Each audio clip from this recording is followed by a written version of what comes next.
Well, as Steve mentioned, I'm the coordinator for the Midwest Invasive Plant Network. We are located in Indianapolis and we're managed by Purdue University. And I'm going to just tell you sort of the basics today of cooperative weed management areas and give you just a little bit of information on how to get one started if you're interested. Briefly, I want to tell you about the Midwest Invasive Plant Network so you know where I'm coming from. We are essentially a regional invasive plant council or exotic pest plant council. You probably have one in your part of the world. And our mission is to reduce the impacts of invasive plants in the Midwest. So we really try to be involved in anything that we think can help accomplish that mission. We work in the 8 states that are highlighted here on your map. And we do collaborate with a lot of different organizations outside of our core region as it seems appropriate. So we like to do things that extend our boundaries, like webcasts like this today. We do really think of ourselves as a network, and we try to connect people working on invasive plants throughout the region by facilitating collaboration and information exchange among organizations, which we do through our website, mipn.org.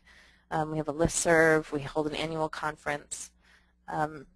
And we also work to improve prevention, early detection, education, and research at a regional level, mostly by creating tools and resources which can be used by people doing work on the ground.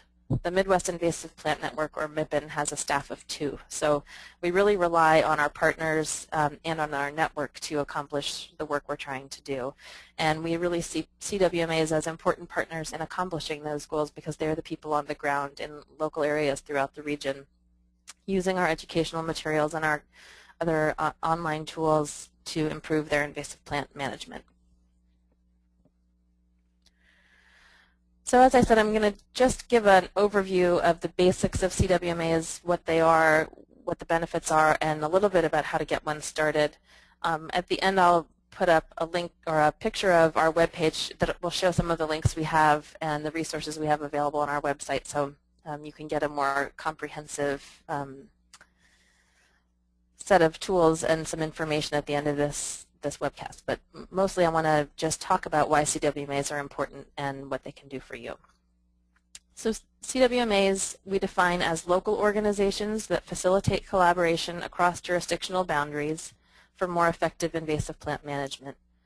And I should point out here at the beginning of the talk that I call them CWMAs, but really they go by many different names: CISMAs, which are Cooperative Invasive Species Management Areas, invasive plant partnerships, PRISMs, and all sorts of different names. We're really talking about the same thing, just by different names. So they're local organizations that work across jurisdictional boundaries on invasive plant management. To look at this a little bit more in depth, we think of a healthy CWMA as having 6 basic characteristics. First, as I mentioned, they operate within a defined local geographic area. And this is usually on the scale of 1 to several counties, not always following county boundaries, but about that size. Occasionally there's a CWMA that is a larger area, like the New Jersey Invasive Species Strike Team covers a whole state, obviously a relatively small state, but we think that a local geographic area tends to be the most successful. You need to be able to communicate and collaborate with your partners to make a CWMA work.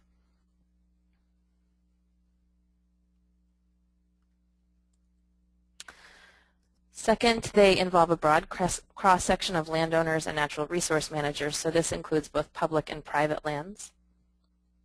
They're led by a steering committee, and that means they're not, there's no one agency or organization that's calling the shots. It's really a collaborative effort. We like to see CWMAs having a long-term commitment to cooperation through a memorandum of understanding or a memorandum of agreement. They have a comprehensive plan for invasive plant management, and they facilitate cooperation across jurisdictional boundaries. Often when I give this talk, people say, okay, great, my group has all those 6 characteristics of a CWMA, so where do I go to get officially certified as a CWMA? Well, there is no official certification, and really CWMAs take all different shapes and forms, but I really try to encourage people to check all those boxes when they're developing a new group, because it helps ensure the long-term viability of your organization rather than just having a partnership that gets together for one project and then dissolves. You're putting together a group of people who will agree to work together over time, and having a formalized organization really demonstrates your commitment to potential funders and helps you get grant money for your projects. So setting up an organization with an MOU and a steering committee and creating a management plan takes a lot of work, but there are tangible benefits, so I hope to convince you that the benefits are worth the work that you have to put into getting an organization set up. One of the most important, and maybe the most important benefit of a CWMA is that they cross boundaries. This map shows the Southern Indiana Cooperative Invasives Management Group, their territory. I like the Southern Indiana Cooperative Invasives Management because their acronym is SICM. And this map shows all the state and federal lands within their 37 county area.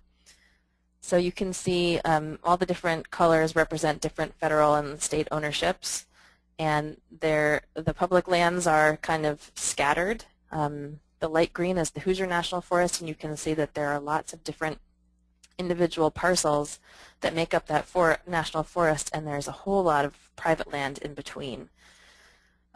So organizing a CWMA in this area has allowed the partners to work cooperatively on early detection, education, and control across the landscape rather than managing each property separately and missing all that private land in between those federal and state lands that are being managed by natural resource managers. CWMAs allow partners to share and leverage limited resources. This is a fun example from the Northwoods CWMA where they had several different partners contribute small amounts of money to create a community tool shed. So the people in this picture are from the U.S. Forest Service, National Park Service, and the Great Lakes Indian Fish and Wildlife Commission, and they got together with these small bits of money they'd cobbled together, built a shed, and filled it with supplies like backpack sprayers and hand tools that could be used both by their partner organizations and also by local residents for invasive plant control. So no one organization could have accomplished that on their own, but by pooling their resources and their staff time, they were able to create this great resource for their community. CWMAs raise awareness of invasive species. They do a variety of outreach and education projects like brochures and workshops and things, but in this case, signs and billboards as well that bring attention to the problem. They provide an early detection and rapid response network. When people come together to talk about invasive species, they share information about new species in the area so people know what to watch for. And many cooperative weed management areas have actually trained local residents and students in monitoring for invasive plants. So they've got more eyes on the ground collecting more data on what's getting into their area and hopefully responding to it as well. And really one of the most compelling reasons that people decide to form CWMAs is that they often bring in money. When you bring in partners working together, it's very attractive to funding agencies, and having a plan in place can really bump you up in the priority scale for funding. Some of the places that CWMAs have traditionally gotten funding are the National Fish and Wildlife Foundation's Pulling Together Initiative program, the U.S. Forest Service state and private forestry grants. Forest Health is often supportive of cooperative weed management areas, conservation innovation grants through the NRCS, and then several private foundations, and a lot of states have wildlife grants and other sources of funds that can be used to support CWMA work as well. The next couple of slides were created by Chris Evans, who is the former coordinator of the River to River CWMA in Southern Illinois. And I think they're a really nice illustration of what he calls the up to the fence problem. So imagine you have two landowners that have adjacent properties, and they have garlic mustard that has invaded both properties. And that black line is a fence down the middle of their properties. So landowner B decides he doesn't want this garlic mustard on his property anymore, and he spends a lot of time and a lot of money getting rid of every stem of garlic mustard on his property. And we all know what's going to happen, right? garlic mustard comes right back across the fence, and you have an infestation all over again, because if you're not dealing with invasive plants on the scale at which the infestation occurs, then you're really not dealing with it effectively. And this is a case in southern Illinois, actually, where this happened in real life. You can't see the fence in this photograph very well, but on the left-hand side of the photo, you can see the understory is invaded by bush honeysuckle, and then to the right or in the front of the picture, this landowner has decided to control their bush honeysuckle. And this really is a waste of resources. It's a waste of time controlling half of an infestation, and you can sympathize with the landowner who doesn't want bush honeysuckle on his or her property and wants to get rid of it, but without addressing the problem on your neighbor's land, the problem is going to keep coming back over and over and over again. So effective invasive species management really needs to be implemented on the same scale as the infestation, because if we have to recognize boundaries but invasive species don't, then they've automatically got the upper hand. And so CWMAs are a way to erase those boundaries and look at our invasive plant problem or our invasive species problem at a landscape scale. Back in 2005, the Center for Invasive Plant Management, which is now the Center for Invasive Species Management out in Montana, just picked up the phone and called state weed coordinators in all of these western states that you see highlighted here. And they just said, what's your coverage of cooperative weed management areas? How much of your state is covered by CWMAs? And they found at that time that quite a few states had 90 to 100% coverage by CWMAs, and every state in the West had at least one CWMA, probably more.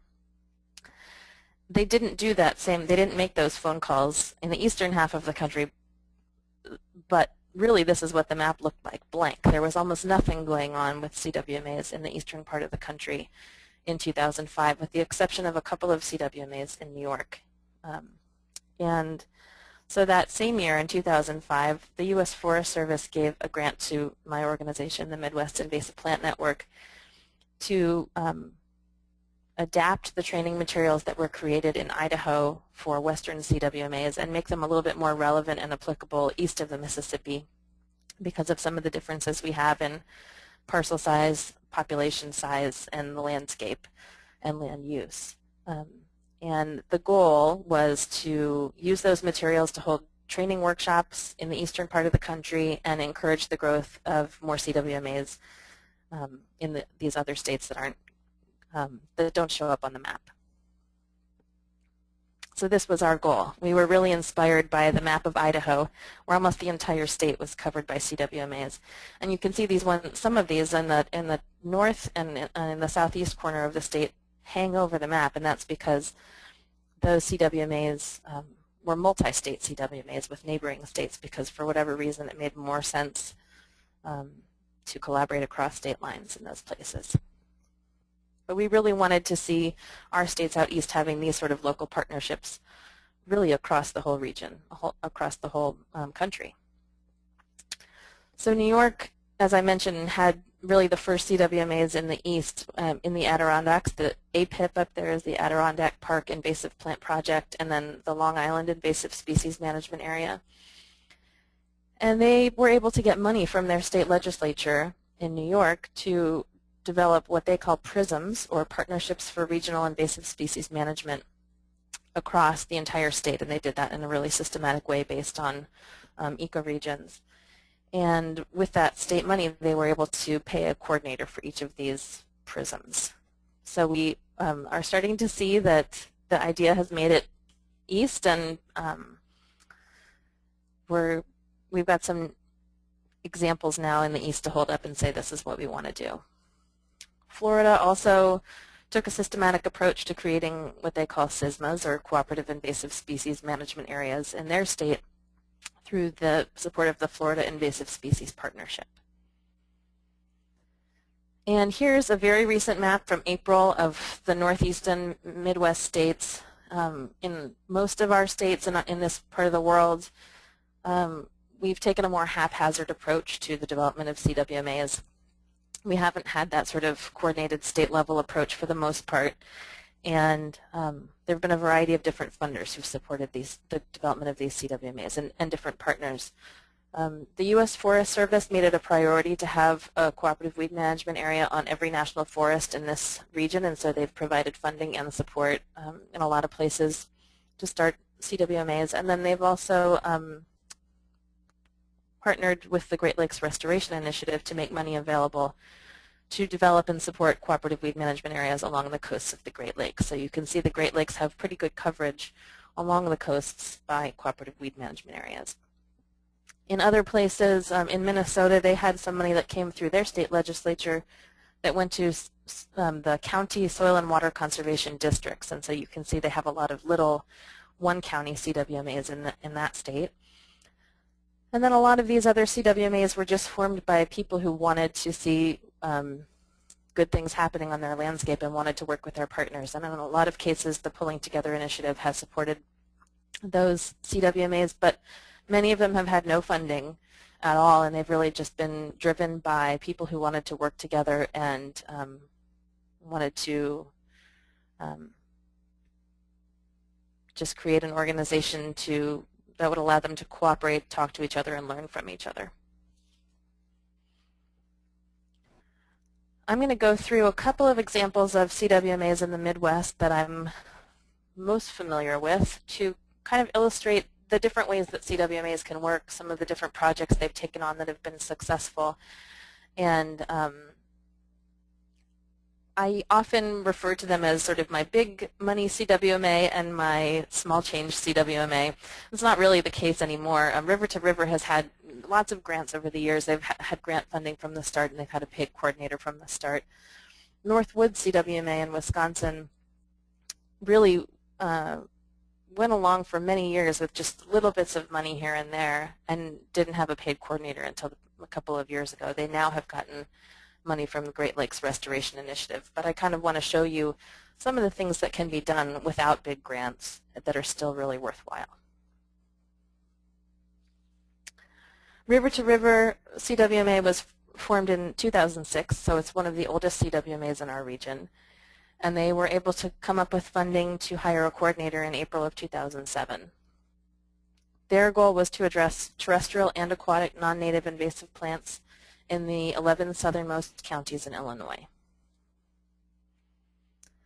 And this slide just shows you some of their CWMA members to give you an idea of the wide variety of organizations involved in the cooperative weed management area. The Forest Service, as I mentioned, was one of the driving forces behind the development of some of the CWMAs in the Midwest and in the Northeast, and they were one of the major partners early on, as well as the Illinois Department of Natural Resources in obtaining funding and sort of laying the groundwork and helping hire the coordinator.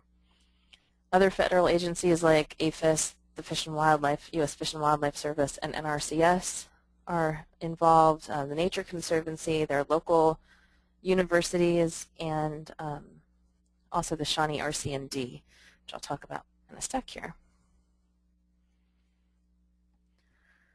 So as I mentioned, they have a full-time coordinator, and their coordinator has been paid since 2007 strictly off of grant funds. So they've been really successful at getting grant funding to be able to keep a full-time staff on for all those years. They have a steering committee that governs the CWMA with a representative from each partner, and they have quarterly meetings. They do have a memorandum of understanding that was signed by all of those partners. I should mention there are other partners in the CWMA that might be private citizens or very local small nonprofit organizations that weren't interested in signing on to a formal agreement with a federal agency or multiple federal agencies and state agencies committing to something. And so they're called non-signatory partners. And that's a great idea to have sort of different ways that people can participate. You want to bring those private citizens in without necessarily forcing them to commit long-term to something. The River to River CWMA uses the Shawnee RC&D, or Resource Conservation and Development Council, as their umbrella group to have 501c3 status rather than being an independent nonprofit organization. And that allows them to apply for grants and the Shawnee RC&D manages the money for them. The work that the river-to-river cooperative weed management area does is really project-based cooperation. That's how they describe it, and I like that term because really they're not trying to replace the work that's being done by these other agencies. Instead, they're coming up with complementary projects to add on to the work that these agencies are already doing or other partners are doing on control, prevention, and landowner assistance, for example. And they see these complementary projects as being pieces of the puzzle that are filling in the gaps and making a comprehensive invasive plant management strategy for their region. These are some of the sources of funding that the CWMA has used. They've tapped everything they can think of to keep that coordinator paid and the work going for all these years. The National Fish and Wildlife Foundation, specifically the Pulling Together Initiative grant, has been a big supporter of theirs.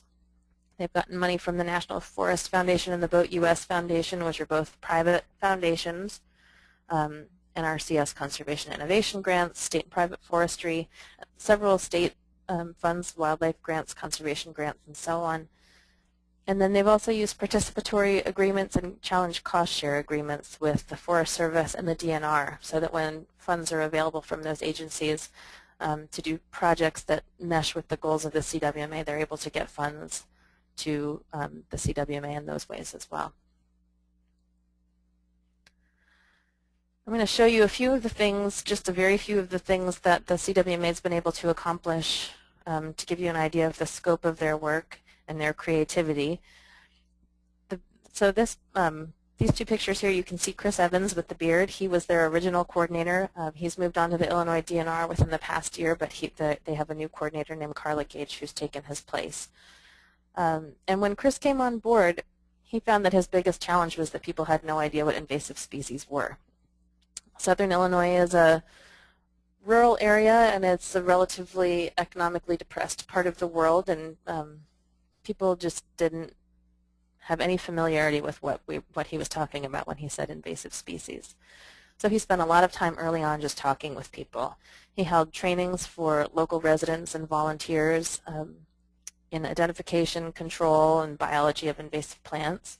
And he also held trainings for agency staff. They have state parks and national wildlife refuges and things in the area. There are a lot of land management staff and natural resource managers who may not necessarily have training in invasive plant ID, and so he did a lot of training events, held over 80 events with over 3,000 attendees to really get the word out about the problem of invasive species. Another way that they did that was through publications. So they used some of their grant funding to buy some publications created by my organization, the Midwest Invasive Plant Network, and to distribute those throughout their region. And they also created some of their own publications about invasive plants specific to Southern Illinois. This is one of my favorite CWMA projects of all time because it's so simple, but just such a great way to demonstrate invasive plants and their impacts.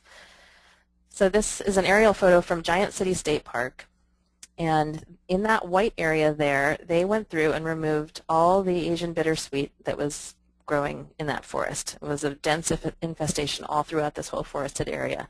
And they removed it from that white patch, and in the adjacent forest, they left the bittersweet infestation. Then they created a walking trail through the forest there, and they put up some signs for self-guided tours explaining what the differences were in the community composition and the forest structure in the invaded area, and then comparing it to the uninvaded area, so people had a really good visual of what does an invasive species do. Often people go outside and they see green and they think green is good, but when you can show them this is what a forest should look like and this is what it looks like when it's invaded, that's a very powerful tool. The last project I'll talk about from the River to River CWMA is their Early Detection and Rapid Response Strike Team. They early on found that they had lots of good information and were getting lots of good information from partners about where invasive plants were, but they had no coordinated way to respond to these new reports of invasive plants within their region. So they got some grant funds to create a strike team, which they modeled after the National Park Service's exotic plant management teams. And they have, I think, 3 full-time employees that are dedicated to exotic plant control. They go out and do monitoring, so they collect information, but also if they get in a report from a partner of a new invasive plant, they'll go out and control it. And their priority is to control the new invaders in their region, the new reports of things that they're really concerned about. But they also do work on those ongoing control efforts when there are not immediate threats that they're needing to deal with. Okay, so moving on to the Northwood CWMA. They actually got started through a PTI grant. They applied for a PTI grant to do leafy spurge control, which was a new plant in their region. And they found that partnership to be so successful that they decided to formalize into a cooperative weed management area. So the Northwood CWMA is made up of 4 counties up in far northern Wisconsin on the shore of Lake Superior. Their partners are pretty similar to those I showed you for the river-to-river cooperative weed management area, but they have a lot of tribal lands up in northern Wisconsin, so they also include the Great Lakes Indian Fish and Wildlife Commission and the Bad River Chippewa Band, as well as their county land conservation districts.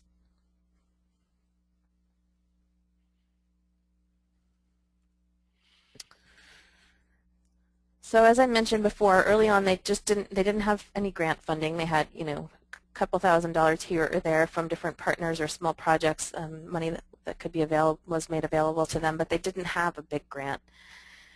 So one of the first things that they did was to hire some high school students over the summer. They gave them a clipboard and a GPS unit and a bike and sent them out to map invasive plant infestations within their CWMA. And what they found was that the most, well, probably true in many areas, but the most heavily infested areas were along roadsides. And they were concerned that the roadside mowing in their region was going to be spreading those invasive plants, and in fact, it seemed likely that that was already happening. So they went and talked with their county road departments and said, did you know that we have these invasive plants, leafy spurge, but also many others that are growing along the roadsides, and if you mow when they're, after they've set seed, then you're spreading them with your equipment down the road and making the infestation worse. And the roadside managers really didn't know about the problem and were really willing to help once they were given information about how to identify these invasive plants. And so the CWMA put together this table you see at the bottom here that shows flowering and seeding times for different invasive plants. And they came up with these best mowing times. If you mow at the best mowing times, which are indicated with those dots, then you're actually going to be helping control this invasive plant. If you mow after it's flowered but before it sets seed. But the yellow times are times when they really didn't want people to mow because they didn't want those invasive plants to be spread. And so just by talking with a partner they might not have talked with before, somebody they don't typically work with, and giving them some information, they were able to accomplish something, which is to reduce the spread of invasive plants through their roadways. They did a lot of other inexpensive educational projects, like developing a homeowner's guide to Japanese knotweed control.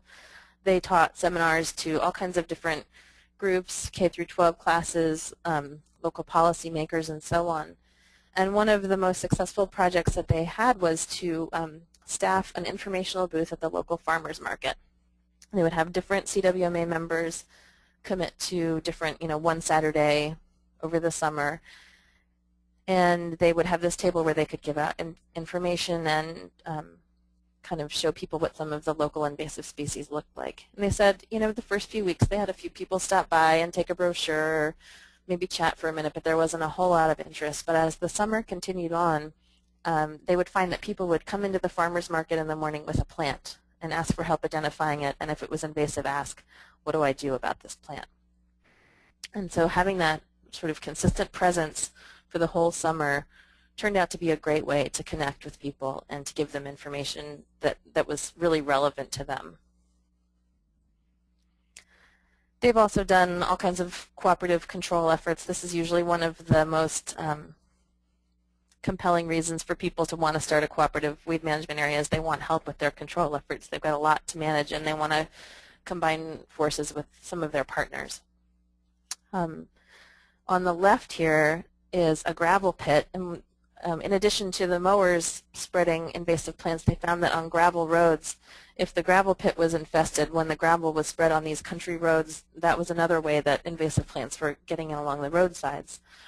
So they went and talked to the gravel pit owners, and the gravel pit owners said, sure, you can come spray our gravel pits before we spread. And so they've been doing that, and they're trying to come up with now a way to certify certain gravel pits in their area as weed-free, certified weed-free gravel pits, and then that gravel could be used, for instance, on National Park Service land on their roads.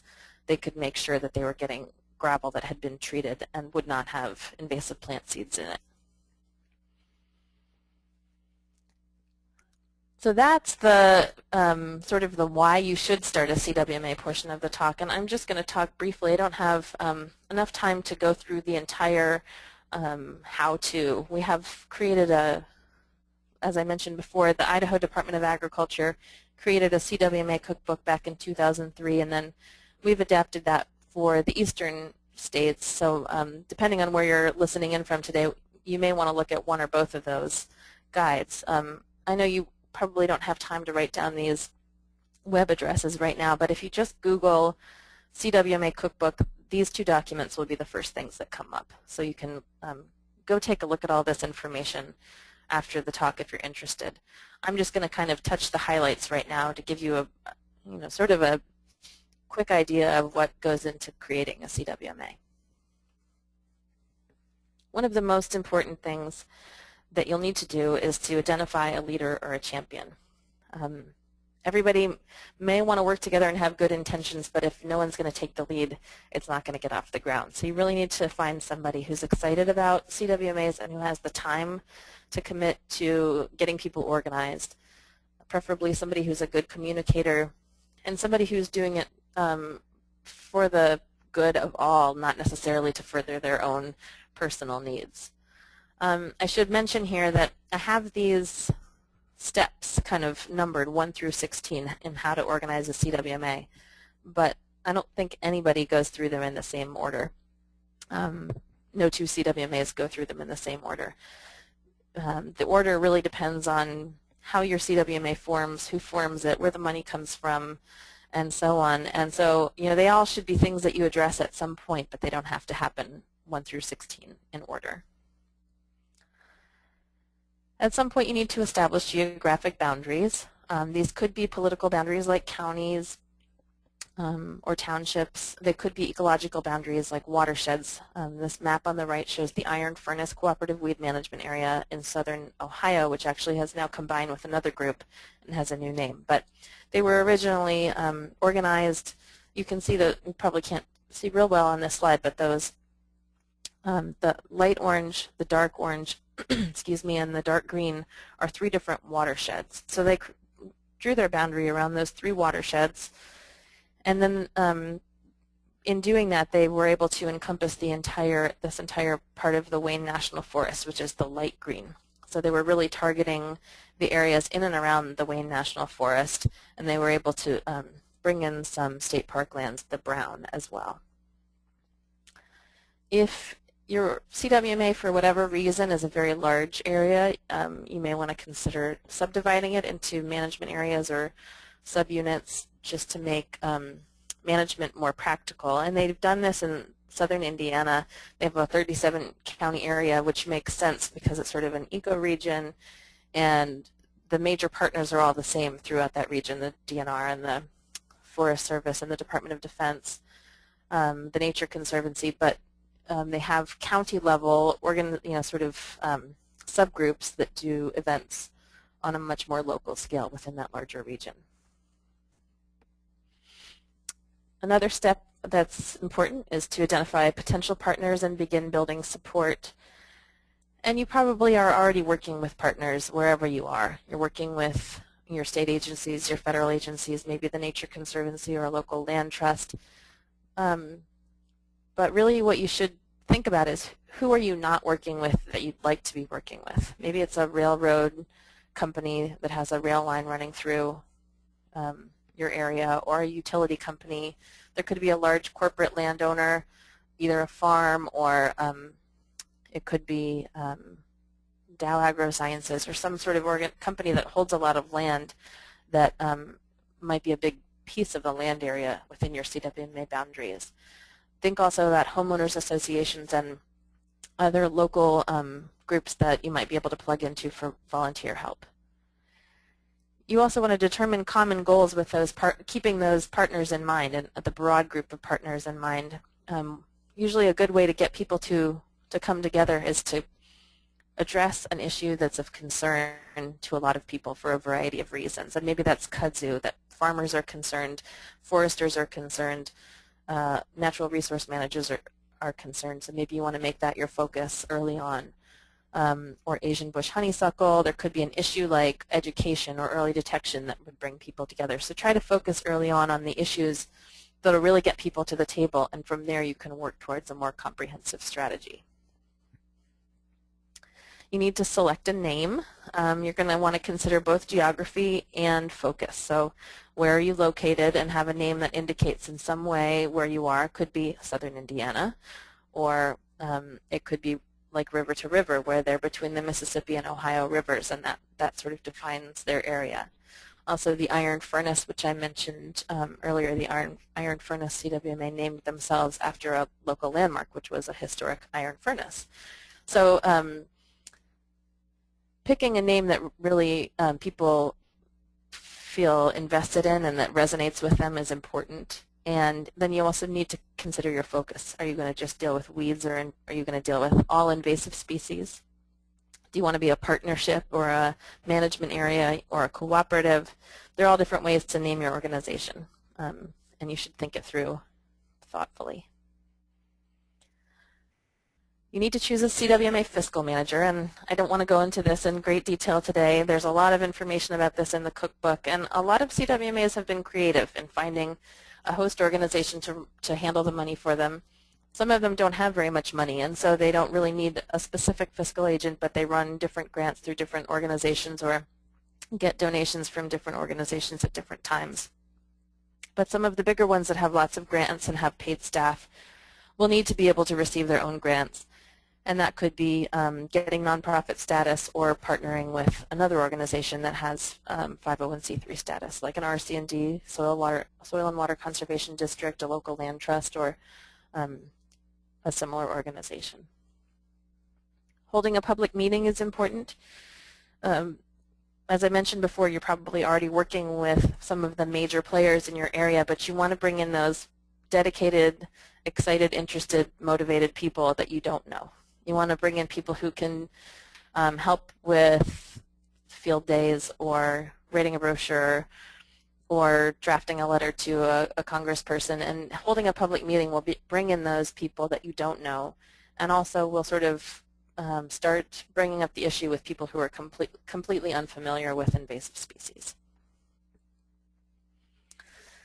This slide is sort of the nuts and bolts stuff that you need to do to organize a CWMA. Again, there's a lot of detail on this in the CWMA cookbook, but you'll need to establish a steering committee and figure out how you're going to govern yourselves, how often you're going to meet, that sort of thing. You probably want to select officers who will be responsible for keeping the organization going and making sure that grant funds are expended when they need to be and things like that. I mentioned developing an agreement like an MOU or an MOA, and you know, this is probably the most tedious part of setting up a CWMA, is getting all your partners to sign on to a document agreeing to cooperate. But it can really be important in sort of institutionalizing that partnership. So if, say I work for the state of Indiana, and you know, I'm really committed to working with the CWMA, but then I move on, I move to Minnesota and I start working there, and the person who comes in after me, you know, isn't as interested in the CWMA. Well, if you have the DNR signed on to this MOU or MOA, this agreement to cooperate, then it becomes part of that person's job whether or not it's their particular interest. And so it's a way of creating that longevity that that lives beyond one particular person in an organization who wants to cooperate, and really makes it something that the organizations all do for the long term because they've agreed to do it in writing. You probably need to start with the federal agencies that are partners in your CWMA. They usually have the most strict requirements about what they can sign and what they can commit to. So it's usually best to start with them and their legal staff in drafting the MOU, and then it's likely to be easier for the other partners to sign on afterwards. You don't have to start from scratch. We have sample MOUs and MOAs on our website, and there's a template floating around on the internet as well, just a general template. But I recommend, if you have the Park Service as a partner in your area, find an MOU that the Park Service has signed in another region, and that's a great starting place for your MOU. Creating a strategic management plan is another important step. Once you've got everybody on board, you know where you want to work and you know who you're working with, you need to develop a plan. What are we going to do and how are we going to accomplish it?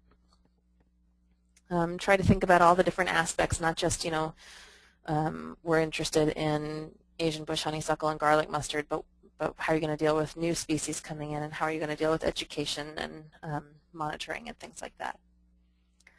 The annual operating plan is sort of a subset of what's in the strategic management plan, and it's a way to say, okay, this year we're going to work on these 2 or 3 objectives, and here's who's going to be responsible for them, and here's where the money's going to come from, and it kind of guides your work for the year. Establishing and utilizing committees is a great way to sort of delegate, so you make sure that your officers aren't doing all the work and they're not burning out on the CWMA before you get too far down the road.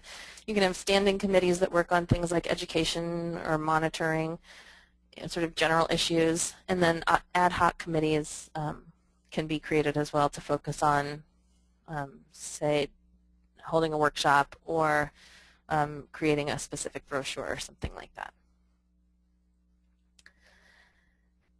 Number 14 is consider hiring a CWMA coordinator. And CWMAs really can and have been effective without paid staff, but when you have paid staff, you can accomplish more. You have somebody whose job it is to think about CWMA work and to keep the partners involved and on task. So these are some pictures of some of the CWMA coordinators in our region, and they've really been able to accomplish quite a bit. And so if the funding is available and there's a good mechanism for housing a staff person somewhere and for managing them, I would highly recommend that you at least consider that possibility. And now, number 15, implement plans. You've done all this organization and now you do the work. Well, in reality, this is usually step 1. People usually do some sort of collaborative project, they see the benefit in it, and then they go through the trouble of organizing themselves and creating a management plan and all of that work. Here again, some more pictures of some of the things CWMAs have done: cooperative control, early detection workshops, putting up boot brush stations at trailheads to prevent people from tracking invasive plants into a natural area, local invasive species awareness events and brochures, things like that. One piece that people often forget to take care of is celebrating their success. People get so busy working, and it seems like such a never-ending problem dealing with invasive species that they often don't take the time to look back at what they've accomplished. And this is a really important piece for keeping your volunteers motivated and for thanking the people that have helped you. If you have a legislator who's helped you or somebody who's provided funds or time for you, make sure that you thank them. You could give them an award. It's usually a good idea to hold an annual meeting to thank people, look back at what you've accomplished, and to plan for the year ahead. It's also a good idea to use your local news media to celebrate your successes and get the word out about what you're accomplishing. It can bring in volunteers, and again, it's an easy way to raise awareness. The Northwood CWMA has been great at doing this. This is a local Ashland, Wisconsin newspaper that had an article about one of their events, and the Northeast Illinois Invasive Plant Partnership has a monthly spot on a local radio program to talk about the work that they're doing. So there are lots of different ways to get the word out about the work that you've accomplished. I hope that I've been able to convince you that cooperative weed management areas really are a great benefit and are worth the investment of time to get them started, and that they're a great way to kind of harness the creativity of the people in your area and motivate each other and work together to do a better job at managing invasive species. I think I mentioned that we have some CWMA resources on our website, mipn.org. If you look on the left-hand side there, you'll see CWMA resources, and actually our web page has changed a bit since I put this up here, but the link is still the same. CWMA resources will take you to a PDF of our CWMA cookbook. You'll be able to look at a version of this slideshow that you can share with your partners and colleagues. We've got sample MOU and MOA documents, sample strategic plans, and annual work plans, and some links to some of the websites of the cooperative weed management areas within our region. And the Center for, it's actually now the Center for Invasive Species Management in Montana, www.weedcenter.org, has lots of great resources on their website as well. If you just click on the top on that box that says CWMAs, you'll get links to talks and all kinds of other resources on cooperative weed management areas, primarily focused on the western states, but probably useful to people out east as well. Thank you for listening today, and I'd be happy to answer any questions if anyone has any. Thanks, Kate. A few people have used the chat box to ask some questions, so I'll go ahead and repeat some of those. And okay. Some of the ones are kind of general, and I'll probably let you answer those through emails and phone calls. But so let me kind of scroll through here. So one of the first ones is that you mentioned fundraising. The person that's talking has a eSISMA in Florida. They're struggling to raise 501c3 fees. How do others do it? We get no agency funding at any level. Everything seems to be in kind, but they're not part of that equation. Working for donations for the dollars for the 501c3. Do you have any comments in terms of how to get the funds? I know you mentioned some ideas there. Is there one you like better than others? Well, for small amounts of money, I assume that they're talking about a couple $100s or a few $100s for 501c3 fees. I think it's a little more if you have more funds in the bank, something like over $10,000, but I don't remember the details. Some of the CWMAs have been really successful at local foundations or garden clubs. Some of the local native plant societies within your state often have small amounts of money that are available for those sorts of things. One CWMA was able to get money from a local tourist organization. They wanted to promote tourism, and they thought that this was a good way to promote natural areas in their region, and so they got money from this tourist organization. You have to, I guess, just be creative and a lot of Google searches to see what's available in your region. Also, you probably, if you're in Florida, you're probably familiar with the Florida EPSI listserv and the Southeast EPSI listserv, but those are good ways to be aware of funding sources. Often funding ideas will come across those listservs, and there may be a short turnaround, but funding ideas often go out on those listservs as well. In terms of foundations, the Foundation Center, if you go to, I think it's www.foundationcenter.org, you can search for different private foundations that will fund environmental and natural resource projects. Kind of another funding and then purchasing type question. When you have a SISMA or a CWMA and you purchase equipment, one of the questions is who owns the equipment purchased, and where do you keep that type of the equipment that might be used for the events that you were talking about? Yeah, that'll probably depend on who your fiscal sponsor is. So, for instance, if you have a land trust as your fiscal sponsor, I would imagine that the land trust would, be the official owner of that equipment and would have to arrange for storage for it. For some of these CWMAs that don't have really a fiscal host, that they don't have large amounts of money, and they just sort of have different partners managing different pieces of it, they tend to arrange for one partner to hold equipment or supplies for the CWMA.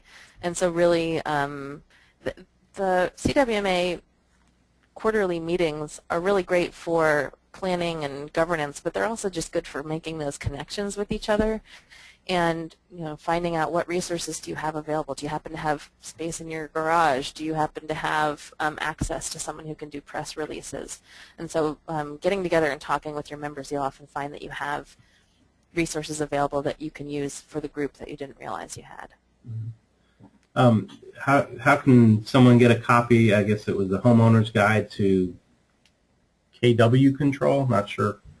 Knotweed, yeah. Knotweed, sorry. Yeah, that's on the Northwoods CWMA website. So that's just www.northwoodscwma.org, and they I believe it's either under projects or publications. I can't remember where they have it. How about the curriculum for K through 12 classes on invasives? I would imagine that that's in the same place the Northwoods CWMA did that as well. There are a variety of different curricula that have been developed, several in Wisconsin. So if, whoever that is, if they want to send me an email, I can send them a couple links. And I'll forward all the questions and who they're from to you in the questions log afterwards so you can reply. But I think you can also find curriculums like that at the Center for Invasive Species Management website. What else do we have? So what methods do you use to encourage private landowners to join your CWMAs?